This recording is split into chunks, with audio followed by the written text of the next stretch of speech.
Sepanjang umur saya selama menyampaikan tausiah, melihat orang berziarah ramai-ramai ini rasanya cuma di 3 tempat saja, di Ma'la, di Baqi, sama di Langgam.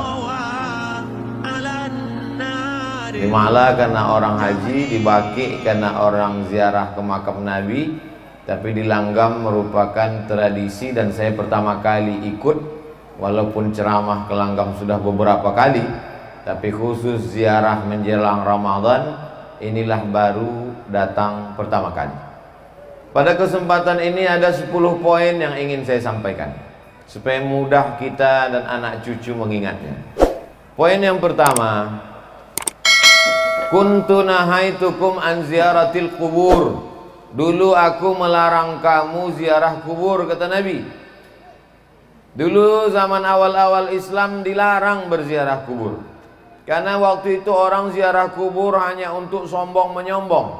Hai fulan bin fulan yang perang tak pernah luka, hai fulan bin fulan yang kaya raya, hai fulan yang fulan banyak harta banyak kuasa.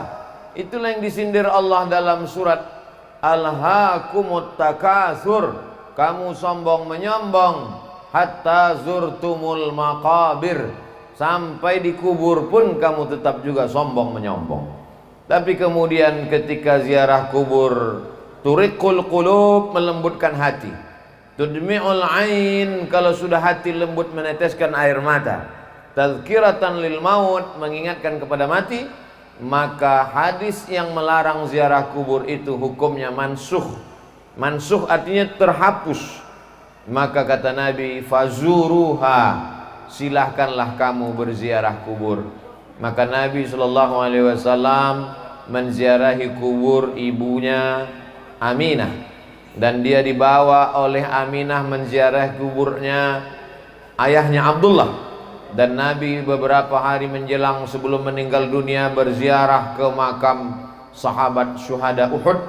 Kalau kita ke Masjid Nabawi terus berjalan ke belakang sampailah di Uhud, Nabi berziarah ke Uhud beberapa hari menjelang menghadap Allah Subhanahu wa taala, seolah-olah dia mengucapkan selamat tinggal kepada orang-orang yang ada di Uhud.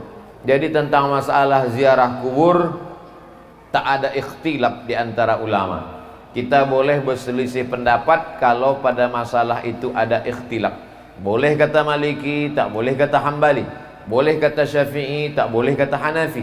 Adapun tentang ziarah kubur, maka hadis qauli, hadis fi'li. Hadis qauli, fazuruha, ziarah kuburlah kamu. Hadis fi'li, perbuatan Nabi Muhammad SAW. Maka tak ada yang bisa mengelak daripada berbuat perbuatan ziarah kubur, karena dua-dua dalil menunjukkan tentang disunnahkannya berziarah ke makam orang-orang beriman. Ini poin yang pertama. Poin yang kedua, Nabi SAW tidak menyebutkan waktu tertentu, tak menyebutkan batas tertentu. Maka ini pernah ditanyakan kepada ulama Al-Azhar namanya Syekh Atiyah Saqar. Beliau menjawabnya dalam kitab Fatawa Al-Azhar. Syekh, apa hukumnya berziarah pada waktu tertentu menjelang Ramadan, pagi Idul Fitri? Maka kata Syekh Atiyah Saqar, berziarah kubur itu hukumnya umum, maka berlakulah hukum umum. Jadi orang berziarah terserah dia, mau pagi, mau petang, mau siang, mau malam, mau menjelang Ramadan, mau di bulan Ramadan, mau menjelang Idul Fitri, mau di pagi Idul Fitri, maka silakan ziarah. Adapun hadis yang melarang, la'anallahu zuwaratil kubur, Allah melaknat perempuan yang berziarah kubur. Bunyi kalimatnya, Allah melaknat zuwaratil kubur, perempuan yang ziarah kubur. Maka sesungguhnya di situ ada kronologisnya.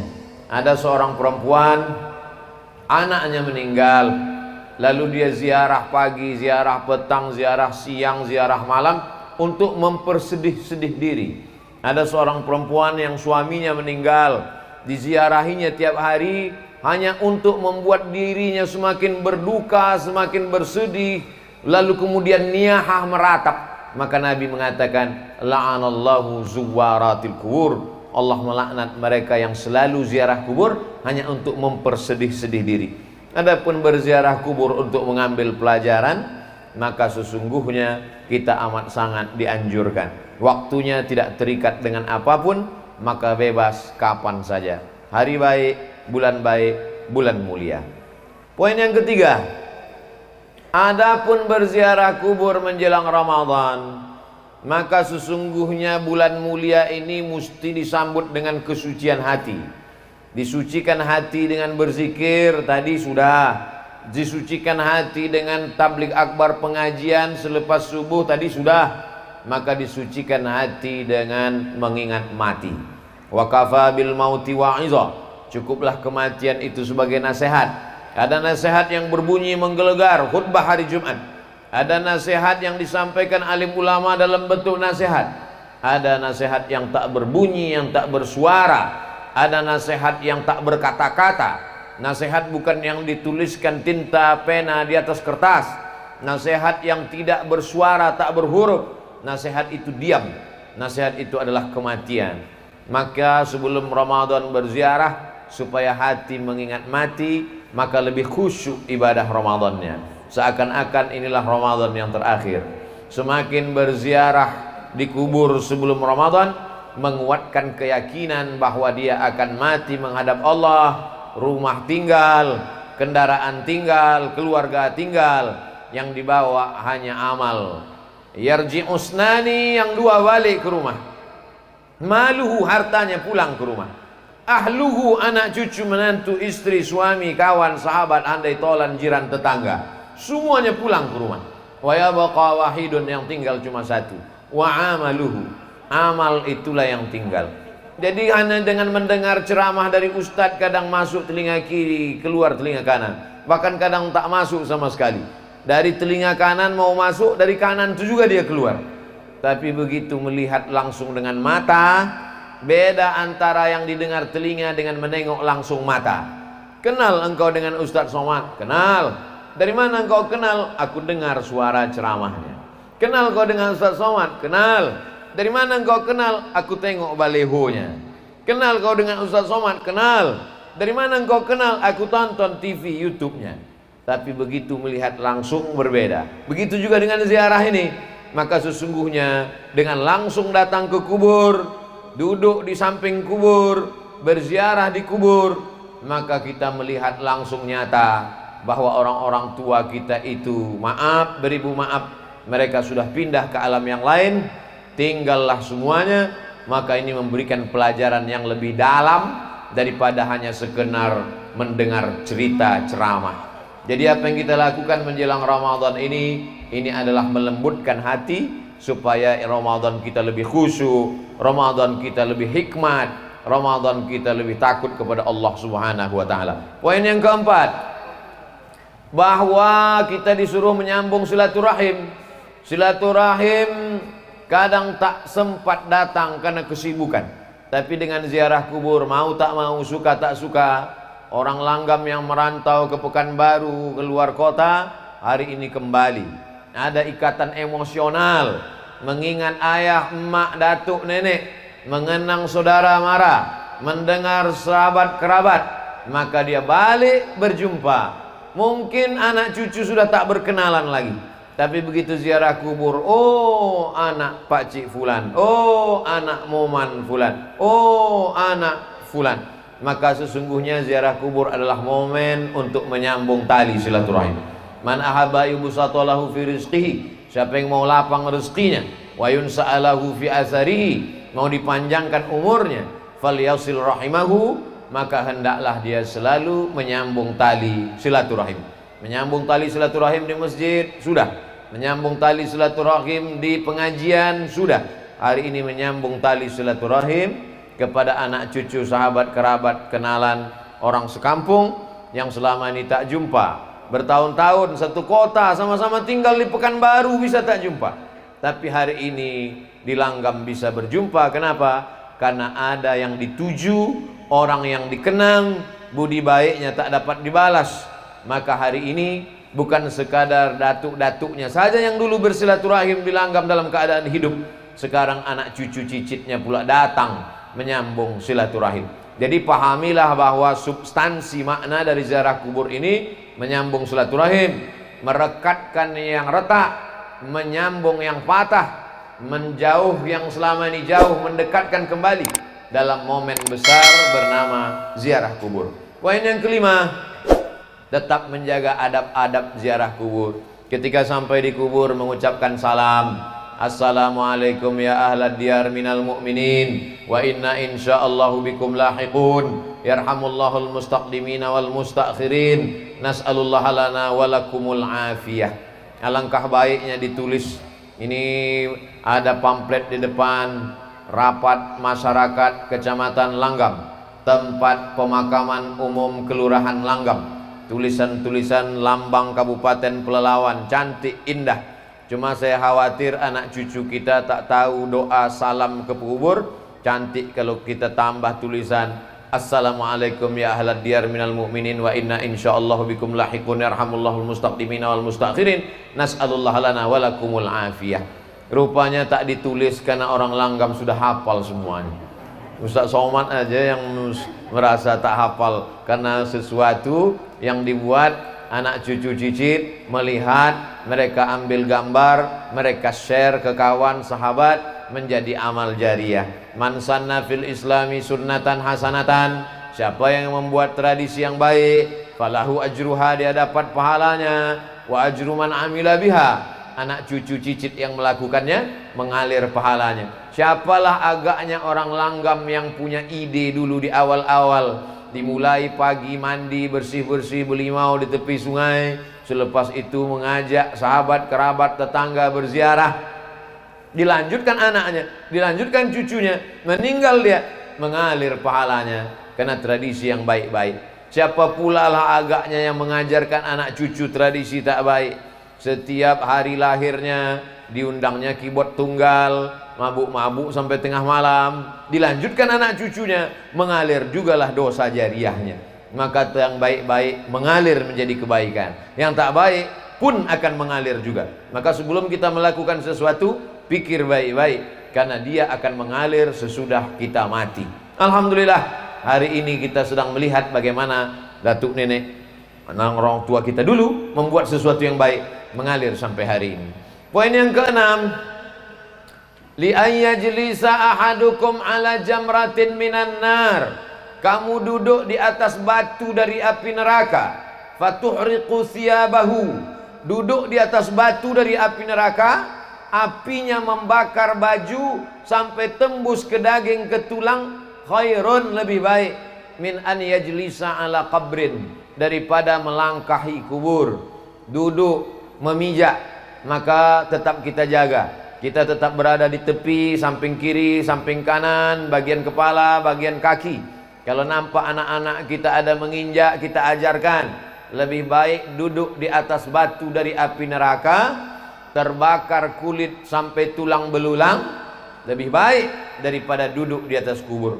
Maka kita jaga adab-adab ini. Alhamdulillah kubur kita tidak terlalu rapat padat seperti di Pekanbaru. Saya lihat beberapa kubur sampai tak ada tempat berjalan lagi. Maka kita harap tetap ada jalan di tengah, tetap ada jarak, supaya kita tidak jatuh dalam perbuatan yang dilarang oleh Rasulullah sallallahu alaihi wasallam. Lalu kemudian poin yang ke-7, habis ini nanti kita akan membaca surah Yasin, wal Qur'anil Hakim, innaka laminal mursalin. Sampaikah pahala bacaan kita yang akan kita baca ini nanti? Berkelailah antara yang membaca dengan yang tak mau membaca. Padahal yang membaca itu pun tak dapat membuktikan bahwa Yasinnya itu sampai. Dan yang mengatakan tak sampai pun tak juga bisa membuktikan bahwa Yasinnya itu tak sampai. Itu kata Ustadz Zul tadi, bukan kata saya. Yang mengatakan bacaan Yasin ini sampai, mana buktinya? Tak ada reportnya di SMS. Yang mengatakan tak sampai pun tak juga bisa membuktikan. Lalu kita bertengkar masalah apa? Dalil. Apa dalil imam yang mengatakan sampai? Kata yang mengatakan sampai, Nabi ziarah kubur, diambilnya pelepah korma, ditusukkannya ke makam. Sahabat bertanya, kenapa kau tusukkan pelepah korma ini ya Rasulullah? Kata Nabi, la'allallah an yukhaffifa adzabahuma ma lam yaibasa. Selama pelepah korma ini basah, pelepah korma ini bertasbih, maka tasbihnya sampai kepada orang meninggal. Dari hadis ini kata Imam Nawawi, hadis ini ada dalam Sahih Muslim. Kalau kita baca Sahih Muslim, baca penjelasannya dalam Syarah Sahih Muslim. Namanya kitab Al-Minhaj, Syarah Sahih Muslim Ibnul Hajjaj. Kata Imam Nawawi, kalau tasbih pelepah korma sampai, maka bacaan Quran orang beriman lebih utama, lebih sampai. Karena orang beriman lebih mulia dari pokok kurma. Jadi kalau ada orang mengatakan bacaan Yasin tak sampai, berarti dia mengatakan Abdul Somad lebih buruk daripada pelepah kurma. Kalau tasbih saja sampai, apalagi baca Quran. Baca Quran lebih mulia dari tasbih. Kalau tasbih pelepah korma sampai, apalagi baca Quran Abdul Somad. Begitu kata Imam Nawawi dalam kitab Al-Minhaj, Syarah Sahih Muslim Ibnul Hajjaj. Jadi kita masalah dalil. Cara yang terbaik adalah menghormati pendapat orang. Ustadz yakin sampai, saya yakin sampai. Tiap malam Jumat saya bacakan Yasin untuk almarhumah, almarhum orang tua. Masalah bahwa ada berbeda pendapat, maka kita mengikut yang disampaikan oleh para ulama. Ati'ullah, taat kepada Allah, wa ati'ur rasul, taat kepada Rasulullah SAW, wa ulil amri. Ulil amri di situ kata sebagian ulama adalah ulil amri, para ulama yang mengerti dengan dalil. Maka kata Imam Nawawi dalam kitab Al-Azkar, wa in khatimul Qur'ana, kalau dibacakannya sekhatam Quran, fahuwa hasanun, paling elok afdal sekhatam Quran 30 juz. Kalau tak sanggup 30 juz, maka hatinya Quran. Likulli syai'in qalbun, segala sesuatu punya hati. Wa qalbul Quran Yasin, hatinya Al-Quran adalah Yasin. Itulah maka dipilih nanti Ustadz Somad, tausiahnya hanya 30 menit saja. Habis itu nanti kita akan baca Yasin wal Qur'anil Hakim. Tak sanggup juga baca Yasin, bagi yang hari ini datang terlambat, mau cepat balik ke Pekanbaru, bacakan Ummul Quran Al-Fatihah. Paling afdal sekhatam Quran. Nanti bulan Ramadan tiap malam 1 juz, 1 hari 1 juz. Habis sholat zuhur 2 lembar, habis asar 2 lembar, habis maghrib 2 lembar, habis isya 2 lembar, habis tahajud 2 lembar. 10 lembar 1 malam, 1 juz, 1 bulan khatam.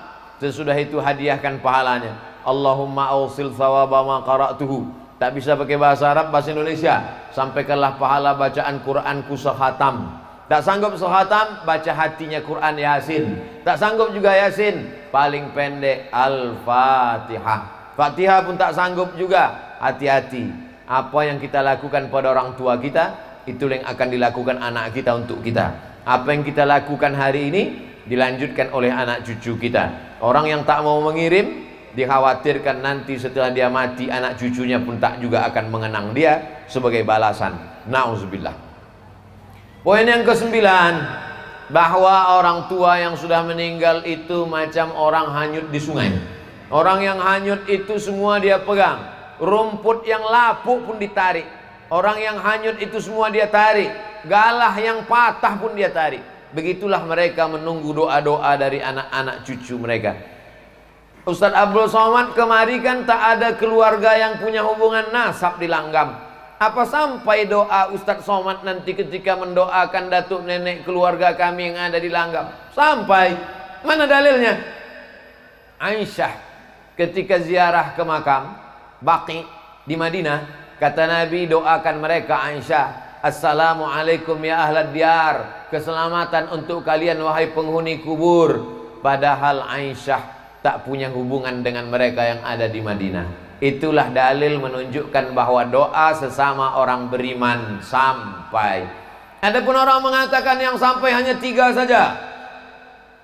Shadaqatun jariyah, sedekah jariyah. Wa ilmun yuntafa'u bi, ilmu yang bermanfaat. Waladun solihun, anak yang soleh. maka sesungguhnya hadis itu bercerita bukan membatasi amal. Hadis itu cerita tentang amal kita yang hidup sesudah kita meninggal putus. Abdul Somad hidup, amalnya berjalan. Abdul Somad nanti bisa sholat, Abdul Somad nanti bisa puasa, Abdul Somad nanti bisa baca Quran. Tapi setelah meninggal dunia tidak lagi wajib putus, tapi ada amal yang tetap mengalir. Anaknya mengalir doanya, sedekahnya mengalir, yang jadi masjid, surau, langgar, musola, rumah Quran, rumah tahfiz, pondok pesantren, tanah wakaf.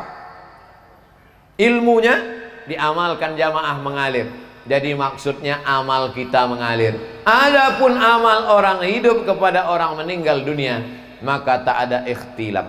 Kalaulah amal orang hidup tak sampai kepada orang meninggal dunia, maka tak ada sholat jenazah. Karena sholat jenazah itu adalah amal orang hidup kepada orang meninggal.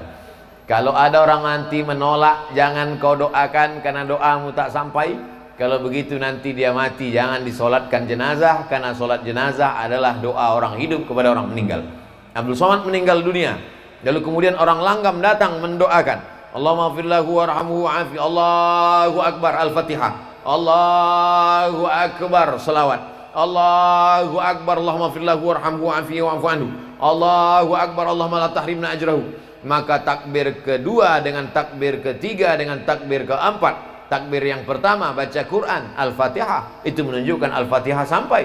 Takbir yang kedua salawat, zikir, itu menunjukkan zikir sampai. Takbir ketiga keempat doa, itu menunjukkan doa sampai dari orang hidup kepada orang meninggal dunia. Karena yang sholat jenazah itu semuanya orang hidup, dan semuanya tak punya hubungan nasab kepada yang meninggal. Yang punya hubungan nasab, yang tak punya hubungan nasab, sama-sama sampai. Ini menurut argumentasi para ulama yang mengatakan sampai. Poin yang ke-9, bahwa tidak hanya amal badan yang sampai. Datanglah saat bertanya kepada Rasulullah, ummi matat, emak saya mati meninggal dunia, afa atasaddaqu anha, kalau saya bersedekah, sampaikah sedekah ini untuk almarhum almarhumah? Kata Nabi, tasaddaq, sedekahlah saat, sedekahlah saat, sedekahmu sampai untuk almarhum. Ayu sadaqatu afdal, apa sedekah yang paling afdal? Kata Nabi, saqyul ma, sedekah yang paling afdal adalah memberi air minum. Sedang air minum sampai, apalagi lah rebus jagung sampai. Dulu ambo dibawa Buya Fadli Rahman ke Langgam nih, dikasihnya waktu itu rotan, rotannya warna coklat, kini rotan lah hijau pula nampak. Sampai sedekah makanan sampai, maka siapkan sedekah makanan untuk buka puasa nanti. Hadiahkan pahalanya untuk almarhum almarhumah. Nanti tabung duit berkurban, hadiahkan pahalanya untuk almarhum almarhumah. Maka sedekah baca Quran sampai, baca Yasin sampai. Begitu juga dengan sedekah kurban sampai. Begitu juga kurban, mana dalilnya kurban itu sampai Buya? Nabi mengatakan waktu menyembelih, Allahumma haza an Muhammad wa ali Muhammad, kupotong kurban ini untuk Muhammad dan untuk keluarga Muhammad. Itu menunjukkan kurban pun sampai. Sedekah makanan, air minum, mana dalilnya sampai? Hadis Sa'ad, kata Nabi, tasaddaq, sedekahlah Sa'ad, sedekahmu sampai kepada almarhumah ibumu. Yang paling afdal saqyul ma, memberikan air minum. Air minum satu botol habis 600 ml, tapi ada air minum yang tak habis-habis. Apa dia? Itulah tadi peresmian toilet kamar mandi. Ustaz Somad sebelum ziarah dipersilakan singgah dulu. Kata saya, wudhu saya belum batal lagi. Ini wudhu seremonial. Karena ada orang Langgam yang bersedekah toilet, WC 2 pintu, lalu kemudian keran air wudhu, lalu kemudian saya pun berwudhu di sana untuk membangkitkan syiar. Karena gambar Ustadz ini nanti akan dilihat oleh orang Langgam, supaya mereka pun akan berpikir, yang merantau dia semakin semangat cari duit, tapi tujuannya bukan mengejar dunia. Dia akan balik membangun rumah Quran, dia akan balik membuatkan wakaf WC, wakaf tempat wudhu. Sampai hari kiamat orang berwudhu di tempat wudhu tadi, tak tahu entah siapa membeli semennya, Tak kenal saya tak siapa yang membuat. Sampai hari ini tak tahu saya siapa yang membuat tempat wudhu tadi. Tapi nanti yang bersebaran fotonya, foto Abdul Somad sedang berwudhu di Langgam. Maka lama-lama memang datang comeh ambo dalam hati. Abdul Somad tanda tangan masjid secara seremonial, wudhu secara seremonial. Ambo khawatir nanti kata malaikat, Abdul Somad silakan masuk ke surga secara seremonial gitu. Maka tolong doakan supaya hati selamat dari riya, supaya kita semuanya masuk surga tidak secara seremonial, tapi masuk kekal selamanya sampai anak cucu kita jumpa dengan Nabi Muhammad sallallahu alaihi wasallam. Bagi yang duitnya banyak, habis Covid corona nanti dia pergi haji. Haji kan orang tua, haji pun sampai. Mana dalilnya haji sampai? Sahabat Nabi haji, labbaik Allahumma subrumah, ambo hajikan subrumah. Kata Nabi, subrumah kau siapa? Subrumah akhi, saudaraku. Kau hajikan subrumah? Ya. Kau udah haji atau belum? Belum. Kata Nabi, hajikan dirimu dulu, baru hajikan subrumah. Itu orang dulu. Orang dulu lebih mau menghajikan saudaranya sampai lupa dirinya. Orang sekarang haji bolak-balik, lupa saudaranya. Maka sesungguhnya Quran yang kita baca sekarang sama dengan Quran yang dibaca Nabi. Hadis yang kita baca sekarang sama. Bedanya adalah perasaan dalam diri kita. Maka haji sampai, kurban sampai, sedekah air minum sampai, bacaan doa sampai. Nanti kita akan tahlil la ilaha illallah, la ilaha illallah. Sampaikah tahlil kita itu? Sampai. Mana dalilnya? Tasbih pelepah korma sampai. Ada yang lebih afdal daripada tasbih, afdalu zikri la ilaha illallah. Kalau tasbih subhanallah subhanallah subhanallah sampai, maka tahlil la ilaha illallah pun lebih utama untuk sampai. Beda anak kandung sama anak orang lain. Kalau anak kandung, bapak-bapak, ibu-ibu yang hari ini ziarah ke makam ayahnya, ke makam amaknya, cucu yang ziarah ke makam datuk, otomatis sampai. Tapi saya yang bukan anak kandung, yang hari ini ziarah hanya saudara seiman, mesti disebutkan Allahumma ausil sawaba ma qara'nahu. Sampaikanlah pahala bacaan Yasin kami, Fatihah kami, Al-Ikhlas kami, Al-Falak kami, An-Nas kami, Yasin kami, La ilaha illallah kami kepada jami'il muslimin muslimat mukminin mukminat. Itu beda anak kandung dengan orang lain. Jadi kalau ada anak kandung menyebut sampaikanlah pahala kepada almarhum ayah ambo, amak ambo, maka ucapan itu sebagai tambahan baik. Andai tak dia ucapkan, maka tetap sampai. Yang terakhir, mari kita jaga tradisi yang baik ini dengan cara menyampaikannya ke sahabat, ke kerabat, ke tetangga, menyampaikan melalui WhatsApp, menyampaikan melalui Instagram, menyampaikan melalui Facebook. Tapi tadi kata Ustadz Fadli Rahman, jangan di-share, jangan di-upload sore iko. Biar agak lama-lama gitu. Tapi syiar itu sampai. Maka nanti anak cucu yang sudah lama tak ziarah meleleh air matanya. Ustadz Somad, ambo potong ziarah ke makam abang ambo, lalangnya setinggi toga. Jamaah Pekanbaru mengadu ke anak kambo, makam abang ambo lalangnya setinggi toga. Ternyata anaknya yang selama ini papa tak pernah ziarah. Bininya yang selama ini abang, setengah napasku pergi bang, pret. Rupanya sesudah abang tu mati tak pernah ziarah. Tapi tengoklah makam di Langgam, jangankan setinggi toga, tak belalang sama sekali, bersih, menunjukkan mereka datang berziarah. Oleh sebab itu maka banyak anak cucu sekarang tak ingat. Kalau dia ingat tentu akan terbayang wajah emaknya, wajah ayahnya. Tak jadi dia pakai narkoba, tak jadi dia mabuk, tak jadi dia berzina, tak jadi dia mencuri. Kenapa? Ingat dia, amalku ditonton, diperlihatkan oleh datuk ayah emak yang sedang berada di alam barzakh. Semua datuk, nenek, moyang, ayah, ibu, kawan yang ada di sini sedang melihat kita, sedang menonton kita. Kita tak bisa melihat mereka, mereka bisa melihat kita. Mereka berada di alam barzakh, Barzakh artinya sempadan, batas. Mereka tidak disebut akhirat karena dunia belum kiamat. Mereka tidak disebut dunia karena mereka sudah meninggal. Kita di dunia karena belum meninggal. Mereka tak disebut akhirat karena belum kiamat. Pemisah antara dunia dengan akhirat namanya alam barzakh. Dan mereka sekarang sedang berada di alam barzakh. Alam kubur karena mereka di dalam kubur. Tapi ada yang tak dikubur. Siapa tuh? Orang yang mati dimakan harimau, orang yang mati dimakan buaya. Mana ada kuburnya?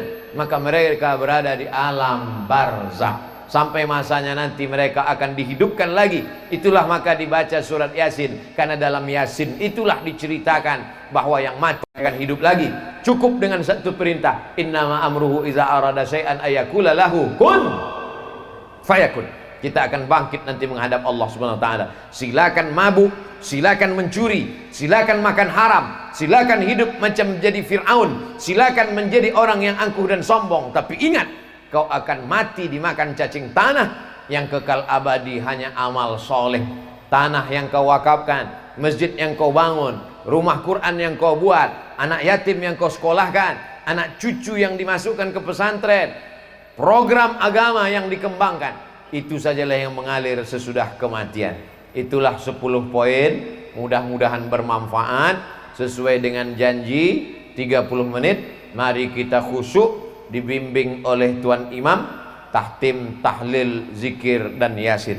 Terima kasih, mohon maaf. Wassalamualaikum warahmatullahi wabarakatuh.